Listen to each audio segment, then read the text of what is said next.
Alhamdulillahirabbil wa binastain ala muridnya wadin wassalatu wassalamu ala sofil anbiya mursalin wa ala alihi washabihi ajmain. Assalatu wassalamu alaikum sayyidi ya Rasulullah biadi qolatilati hadini. Alhamdulillah la nikmatil Islam wal iman wa kafa bima minima. Saya mengucap ini alhamdulillah itu supaya meyakinkan, saya membuat self suggestion ke diri saya bahwa yang paling besar nikmatnya selain hidup dan kesehatan adalah apa? Iman dan Islam gitu. Kalau Anda non muslim ya imannya Anda gitu, silahkan gitu. Karena di kita ini damai aja. Supaya kita apa? Karena apapun ya agama Anda, yang penting Anda taat dengan agamanya. Saat COVID ini kita harus mendekatkan diri pada Tuhan dulu. Dan kalau saya prinsipnya agama itu hidayah dulu, turun dari hati dulu. Jadi biarkanlah orang cari hidayah masing-masing dulu. Jadi jangan kita debat dengan perbedaannya, kita lebih kuatkan dengan persatuannya. Makanya di SKDA banyak admin yang non muslim, banyak juga gitu. Meskipun sebagian besar orang warga muslim. Dan kita terima welcome. Di Uber juga sama gitu. Oke. Saya bahas sesi yang lain, yaitu bukan ocehan ya, cerita sahabat saya. Jadi sebenarnya pengusaha hebat-hebat itu sekarang ini lagi diuji hebat, habis-habisan dulu. Dia nanya, sebenarnya buat apa saya kerja sih Pak Ridwan katanya. Ya saya sekarang ini dia curhatnya gini, Pak gitu, saya tuh sekarang kerja itu hanya untuk karyawan gitu. Saya siapin sembako, program-program saya tuh gimana caranya saya tidak memecat karyawan. Jadi setidaknya meskipun dirumahkan, dia pengusaha hotel sob. Bayangin pengusaha hotel nggak bisa jalan jadinya sekarang. Yang kerja cuma berapa orang. Sisanya dia tiap hari ini sembako. Jadi sembako yang penting kalau yang kos tuh dibayar kos-kosannya gitu. Udah itu dengan sembako. Sisanya lu cari sendiri di luar gitu. Dia berbagai cara dia lakukan. Akhirnya apa? Tapi itu pun udah ngos-kosan. Kalau sebulan masih tahan ya. 2 bulan tahan, 3 bulan. Bayangin lu sekarang. Apalagi di lo baru jadi. Apalagi sekarang. Kita sebenarnya udah turun tuh dari mulai Januari loh. Kepala beberapa industri perusahaan itu, kalau contoh saya udah 3 tahun udah rugi loh, 3 tahun. Kok masih survive? Masih, karena ada tekniknya sob. Jadi supaya kita bahagia terus. Baik kalau kita mikir susah terus kan susah gitu, nggak ada berkah. Ketika kita nggak ngerasa beruntung, keberuntungan tuh tidak bakal mencampur kita. Jadi intinya apa? Kita harus ngerasa beruntung dulu, baru keberuntungan itu menghampiri kita. Itu dia. Kalau kita tidak bisa mendapatkan syukur, kita bisa susah bersyukur. Kalau kita tidak bersyukur gitu. Jadi kita susah itu di jalurnya. Jadi kita beruntung terus gitu. Makanya kalau Anda ketemu pengusaha, kalau di luar senyum, senang aja karena dia mengharapkan itu, optimis. Dia pasang muka supaya kenapa? Bayangin kalau Anda nego tiba-tiba nego Anda nunduk gini kayak orang madesu, masa depan suram. Nggak bakal jadi deal itu kerjaan. Jadi barang itu nggak bakal jadi, kerjaan itu nggak bakal jalan gitu. Jadi intinya apa? Ya harus semangat gitu, harus menunjukin sifat positif gitu. Oke, saya bahas lagi ya. Sahabat saya ini ngeluh. Dia punya hotel, beberapa hotel, salah satunya dia bangun, barusan dia tuh investasi bangun hotel. Iya hotelnya belum jalan, baru jadi, kena gempa di Lombok. Hancur, retak-retak sih, tapi dia perbaiki. Selesai, baru mau buka lagi, udah siapin karyawan segala, kena COVID. Bayangin sob.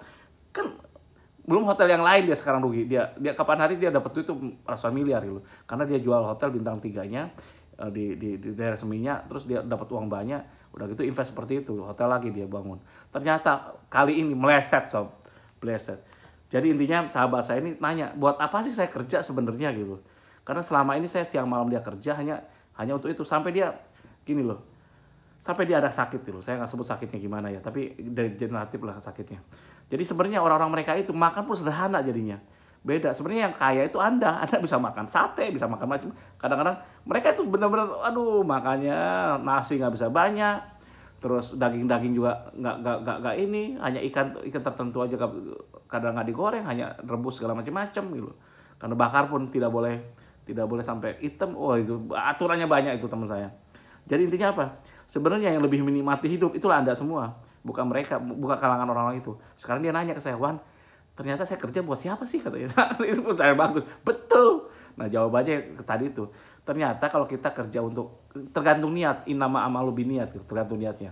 Kalau saya sekarang ini melakukan sesuatu, termasuk di Uber, itu niatnya buat apa? Buat mempermudah orang gitu.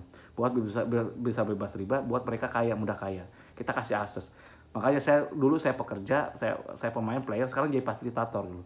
Fasilitator apa? Ya saya pejuang wakaf sekarang ini. Saya nyatakan diri saya bahwa saya pejuang wakaf. Jadi kalau Anda mau gabung dengan SKD Uber, jadilah pejuang wakaf. Kita bangun bahwa kita buktikan dengan wakaf kita bisa bebaskan riba, dengan wakaf kita bisa bantu orang-orang, dengan wakaf kita bisa memberikan harapan bagi orang-orang untuk bisa hidup dengan sejahtera itu. Jadi intinya sekarang apapun, kalau kita negara kita ini emergency, mungkin Pak Jokowi juga udah tahu dulu. Emergency karena dikuasain asing dan asing. Anda tahu berita akhir-akhir ini, Cina tuh ngerangsek kemana-mana, dia bayar pejabat kita segala macam-macam untuk bisa menguasai mineralnya kita. Bayangkan coba. Dan saya nggak bisa, saya hanya orang kecil loh. Saya ini nasionalis, sob, pengikut NKRI garis lurus gitu. Jadi saya tidak berpolitik gitu. Dan saya siapapun pemimpinnya saya akan dukung. Meskipun kalau pemimpin kita kurang cocok seperti saya kadang nggak sesuai dengan Sri Mulyani kayak atau dengan Jokowi, tapi saya pendukung beliau dulu. Jadi saya tetap dukung. Saya tidak mau kritik dengan kasar, tidak mau dengan solusi gini aja. Jadi apa yang bisa saya bantu Pak Presiden gitu. Oh sekarang pembunuhan tenaga kerja, oke saya siapin Uber gitu. Saya bantu warganya menjadi UKM semua. Ya udah gak apa-apa. Dan saya tidak jual Uber ini 100%. Kalau Anda sekarang didukung Uber ya, jadi drivernya, niatkan bahwa itu Anda pejuang wakaf dulu. Karena 2/3 keuntungan itu wakaf dulu. Jadi seperti itu. Oke, balik ke materi. Sahabat saya nanya, bagaimana untuk siapa saya kerja? Betul. Kita kerja itu untuk apa? Kalau untuk diri kita, untuk karyawan itu percuma. Kenapa? Tuhan kalian ada karyawan gitu. Sehingga kalian diperbudak gitu oleh karyawan. Itu saya ngerasakan dulunya. Saya kerja bukan untuk karyawan. Mereka kerja untuk diri mereka sendiri. Saya katakan gitu. Saya rubah gini contohnya. Ketika dulu karyawan saya banyak uang, dia minta gaji, saya siapin gajinya, siapin gajinya, siapin bonusnya. Tiba-tiba perusahaan susah gitu. Ketika susah mereka nanya, Pak gajian gimana ya? Saya bingung, saya jual aset, dapatlah duit tuh, duitnya yang bayar mereka semua. Sebulan, 2 bulan, 3 bulan, 4 bulan, dia jual aset satu mungkin tahan 6 bulan gitu. Jual tanah, jual rumah, mobil segala macam-macam. Nah ternyata ketika aset saya sudah menipis juga susah dijual, mereka nanya lagi, Pak saya nggak gajian Pak katanya, udah tanggal 10 ini belum gajian, gimana caranya? Akhirnya saya pikir aset udah jual nggak ada, terus ini nggak ada. Saya tanya, ada nggak tagihan? Oh ada, tagih kita bilang, akhirnya tagih. Itu tapi saya lambat loh, kalau gini loh, saya butuh waktu proses 3 tahun. Kalau Anda dengar ini lebih prosesnya dipercepat, karena ini kopi aja teknik saya. Jangan sampai ngalami saya kesara dulu, nanya dulu tadi. Ada tagih gitu, tagih habis tagihan habis bulan depan habis lagi kan gajinya 2 bulan lagi. Pak kita nggak gajian nih tanggal 10 gimana caranya? Tagihan ada nggak ada Pak. Terus barang dalam setengah jadi ada Pak. Selesaikan barang yang setengah jadi menjadi proyek-proyek yang setengah jadi tagih loh.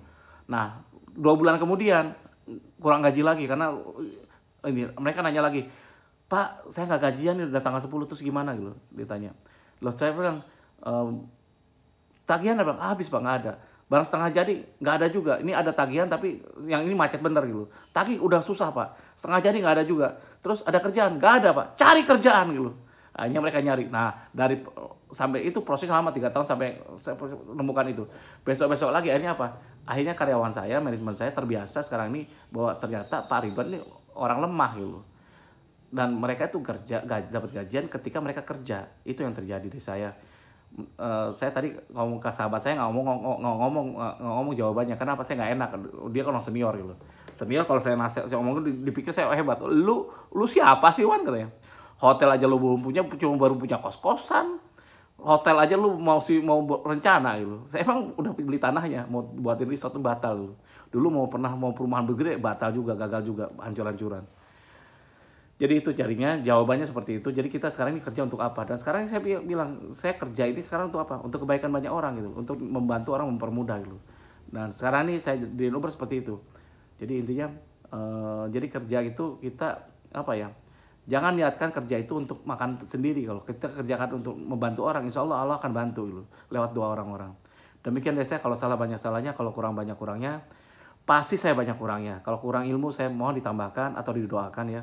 Kalau Anda terinspirasi oleh hal ini, tambahkan Anda doa. Kalau Anda butuh bantuan kami, kalau Pak, saya aset mau dilelang Pak, gede nilainya 12M, 100 miliar, atau Pak perusahaan saya mau bangkrut, mau nggak beli Uber? Siap. Dengan apa? Dengan wakaf dulu. Asal apa? Saya bisa bantu Anda marketingnya karena kita punya reseller udah banyak, ada 1000-an dulu. Jadi gampang untuk penetrasi pasarnya. Sekarang yang dikuasai kan susah kan pasar, gimana caranya dulu pemasarannya. Kita punya triknya. Jadi ya seperti itu. Cuman Anda harus rela gitu. Jadi kita masuk untuk wakaf sehingga berkah semua. Toh harta sebesar apapun yang Anda punya, kalau mati Anda gak bawa kemana-mana. Termasuk itu prinsip saya. Demikian dari saya. Wassalamualaikum warahmatullahi wabarakatuh.